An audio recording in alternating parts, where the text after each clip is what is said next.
നിങ്ങൾക്ക് വെളുപ്പിന് 3 മണിക്ക് ഉറക്കമില്ലാതെ ഉണരുന്നുണ്ടോ? ഒരു അസ്വാഭാവിക ഭയം നിങ്ങളുടെ മനസ്സിൽ കയറി വരുന്നുണ്ടോ? ചിലർ പറയുന്നു അതാണ് സാത്താൻ്റെ സമയം, പാതിരാത്രി കഴിഞ്ഞ സമയം സാത്താൻ്റെ സമയമാണ് എന്നൊരു വിശ്വാസം പരക്കെയുണ്ട്. ഹൊറർ സിനിമകളും പാരാനോർമൽ TV ഷോകളുമാണ് ഇത്തരത്തിലുള്ള വിശ്വാസം പ്രചരിപ്പിക്കാൻ കാരണമായത്.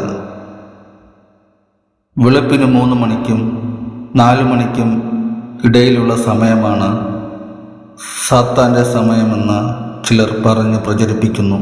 എന്നാൽ ഇതിന് മറ്റൊരു വിശദീകരണമുണ്ട്. സുവിശേഷം രേഖപ്പെടുത്തിയിരിക്കുന്നത് അനുസരിച്ച് ക്രിസ്തു മരിച്ചത് 9-ാം മണിക്കൂറിലാണ്. ഇപ്പോഴത്തെ കണക്കുകൂട്ടലനുസരിച്ച് അത് ഉച്ച കഴിഞ്ഞ് 3 മണി സമയമാണ്. ദൈവത്തെ പരിഹസിക്കാൻ കച്ചകെട്ടി ഇറങ്ങിയിരിക്കുന്ന, തല കീഴായി കുരിശിൽ കിടക്കുന്ന സാത്താൻ ഈ 3 മണി സമയത്തെ പരിഹസിക്കാനായി തൻ്റെ സമയം വെളുപ്പിന് 3 മണി തിരഞ്ഞെടുത്തുവെന്നാണ് വ്യാഖ്യാനം.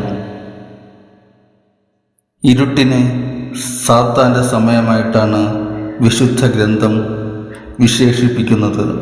അതെന്തായാലും ദൈവവിശ്വാസികളെന്ന നിലയിൽ നാം വിശ്വസിക്കേണ്ടത് ഒരേ ഒരു കാര്യമാണ്: ദൈവം സാത്താനേക്കാളും ശക്തിയുള്ളവനാണ്.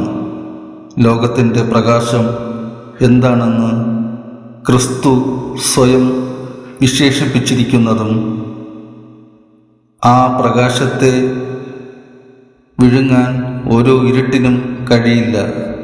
അതുകൊണ്ട് വെളുപ്പിന് 3 മണി സമയത്തെക്കുറിച്ചുള്ള അബദ്ധധാരണകൾ ഉള്ളിൽ കൊണ്ടു നടക്കാതെ ദൈവത്തിൽ വിശ്വസിച്ച് മുന്നോട്ടു പോകുക.